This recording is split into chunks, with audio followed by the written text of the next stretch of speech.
Now, Nigeria presently has over 87 million people who live in extreme poverty, and the country also accounts for 11.7% of the global extremely poor, coming behind India. Now, the World Bank projects that number could rise to over 100 million by 2022, and that's really scary.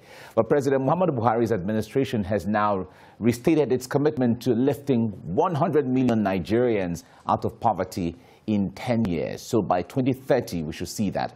Government says it is on track to lifting millions out of poverty through job creation, empowerment schemes, and increased access to financial capital required for economic activity. The Minister of Humanitarian Affairs, Sadiya Farouk, disclosed this at the flag-off ceremony for cash grant disbursement of 20,000 naira each to 250 women in Taraba State, with 150,000 vulnerable women targeted across the Federation. Joining me in the studio is social commentator Ziggy Ibe. He's going to be a panelist right here, and we'll be talking about what is going on. Ziggy, good morning. Thank you. By the reason of how long it has taken for us to see, I can say Happy New Year. Happy New Year. It's all right. Now, I know we've talked about this issue so many times without number, but as we get along, we certainly have to keep this in the front burner to see how we can proffer solutions one way or the other. Poverty has I will not say come to stay, because we hope that someday it will be a thing of the past. But this issue of Nigeria being the poverty capital of the world is no longer news. But government is saying that they will do everything possible. The president has reiterated this, of lifting 100 million people out of poverty.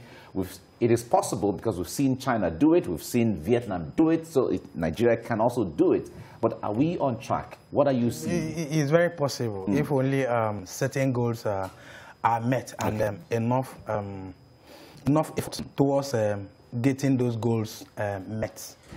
Is an economic plan, you know, it's not bad, but it comes with a set of activities that must be achieved within this time frame. 10 years is quite a long time, you know, but then a lot of things must be done in order to actually get to that. And like it has been outlined, you need to really create an enabling environment for those who are in informal sector, because largely those are people who can actually assimilate the greater number of unemployment. Yeah. Okay, because formal sectors don't employ, government don't employ, they do, but they can actually, they don't have that capacity to actually consume the large number of unemployment that universities and other institutions churn out every year. Yeah. What that means is that they must gear up their app, then begins to put so many things in place that will swallow so many of these individuals who come out every year. Yes, it has been said, it has been, what is left now is to do it, and you have to walk the talk. The walking the talk has to, like I said, a set of goals that have been set must be met, create a enablement environment for youth to really participate in economic activity and empowerment. But this issue of enabling environment, isn't that really challenging now, considering the issue of security? I've spoken to a lot of people sometimes that say, well, there are good schemes out there, there are good plans out there, but how to ensure these things work? Everyone is so security conscious right now. When we talk about economic activities, what will boost it, there are so many components that would make one arrive at a successful end. Okay. Right now, we don't have electricity. That must be improved, because if you want people to go into business, you must actually create electricity. You must actually create energy for them to work. They need power. For instance, those who are in welding, the welders need electricity.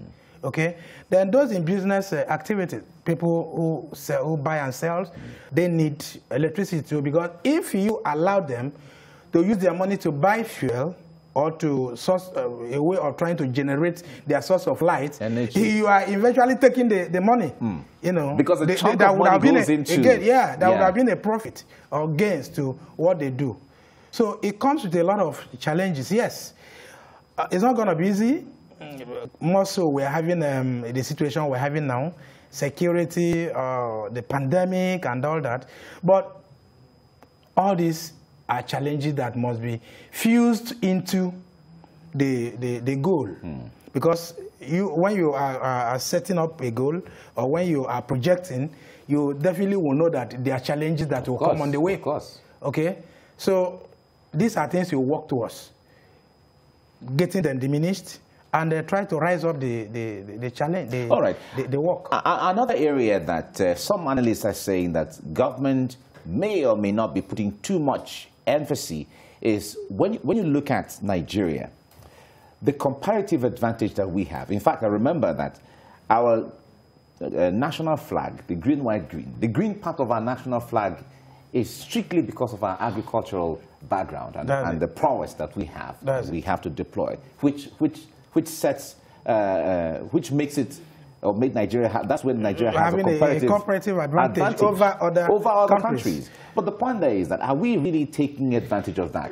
When we talk about tapping into latent areas, we now talk about the government trying to encourage people from the other sectors, because in Nigeria you can do many businesses, okay? Agriculture, as we're saying, is an untapped business. And why are people not going? We have tapped it before. Oh, we've tapped it before. Why are we not going into agriculture? Yeah. It's because we feel that it is it's not giving us that image as white-collar job will give us. Okay? Is it on the part of individuals? Individuals. Okay. Government-owned part is to create enabling environments. In that area. Give incentives. Okay. Then give, create that, what do I call it? The security environment that will make people feel, okay, we are free to go into our farm, get agricultural produce into the places where we could sell and get money. Okay? So, what we do here?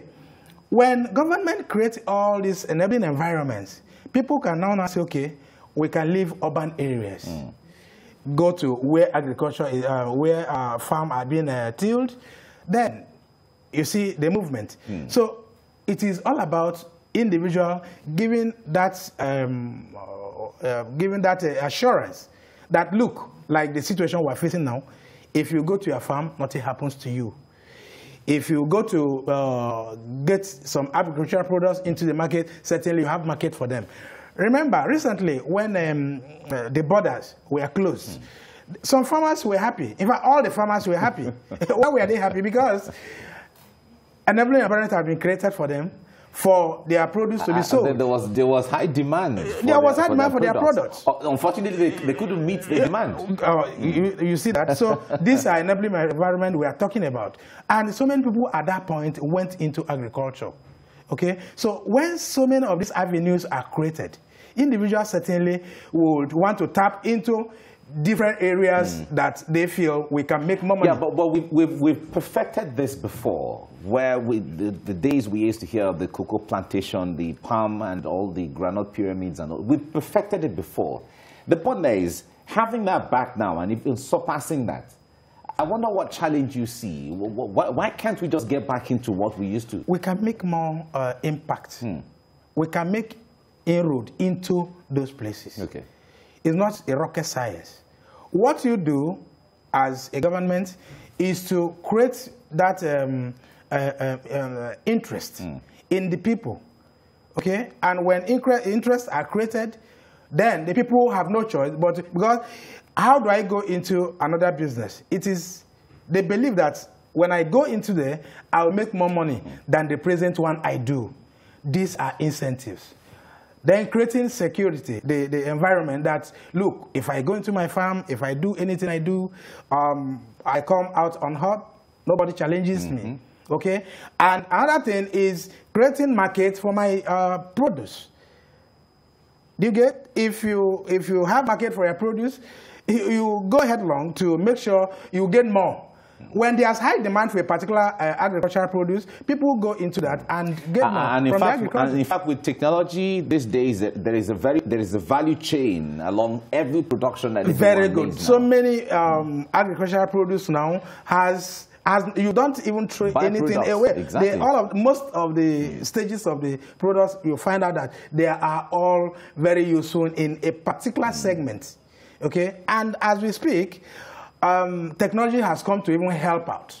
Okay, what we get now is so many agricultural activities are now keyed into agriculture, into technology.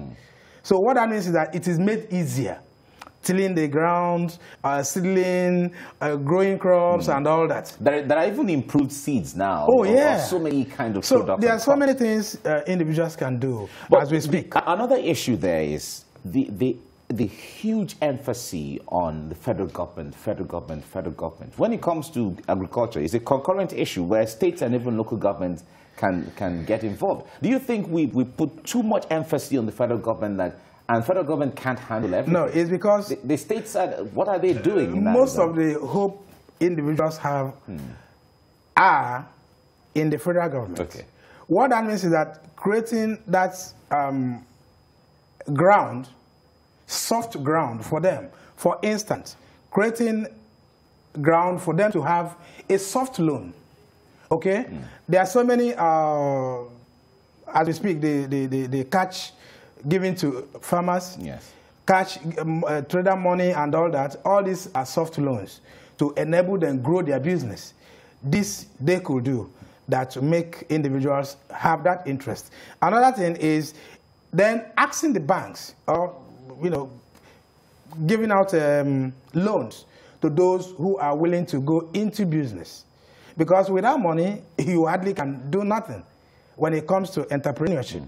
Okay, so your area could be fine. You could have a strategic locations. You could have a good interaction with a customer. But if you don't have the needed goods, nobody comes to you. Yeah. So these are areas, maybe the CBN, which is an agency of the federal government, to actually encourage the banks to give something like soft loans, okay, a repayable loans, not that will stifle their activities. Yeah.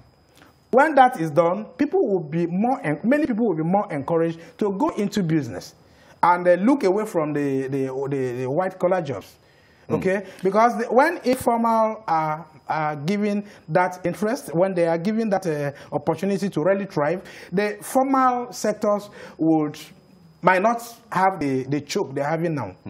Now, the World Bank has earmarked about $1.5 billion as a partnership framework for Nigeria's plan, the 10-year plan to lift 100 million people out of poverty. I wonder how far that money can go. I wonder too how that goes. It's support. It's not the issue of them taking the responsibilities away of we want to support you. Yeah, it is not. It's a grant, okay, so to say. And if that is not tangibly used, we might still be where we are today. But when that money is given, the reason for that money is given us should be used.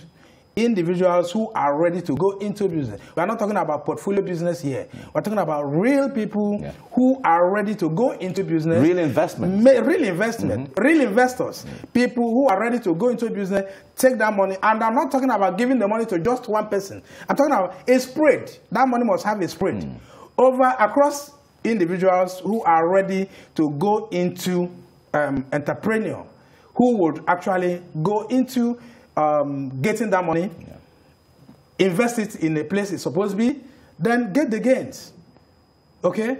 And when that is done, there will be that encouragement too, because if there's no other sources of empowerment, like not empowerment, sources like encouraging individuals. Okay. We're talking about electricity, we're talking about other areas they could just improve on their money given to them.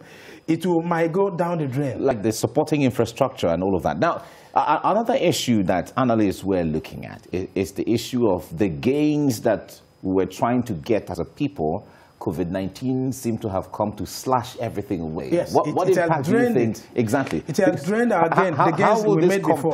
We can still build up. Okay. We can still build up with. But it might take longer now. Yes, with a constant constant building, constant thinking, as being then consistent. good orientations, you know, getting a good atmosphere that will make us thrive again, because we have a thriving environment. And each time we have a thriving environment, we must have a support. Let me bring in this. Recently, there were tax levied on traders in a certain market. And those literally were saying, look, if this is done on our business, it will have a negative effect on us. So what am I saying here? There must be soft environment. There must be soft ground for people to thrive. If this is not done, you are not creating that enabling environment for them to really grow. And thrive. Because growth is all about giving all the indices. Exactly. Giving all the supports. And consistently too. All right, Zigibe, we have to leave it here now. This discussion is a continuous one. It is. Because we'll continue in our homes. We have to encourage people. We have to also encourage government one way or the other. No, government has to encourage us. Oh, okay. All right, thank you very much, Zigibe. Thank you so much. My pleasure.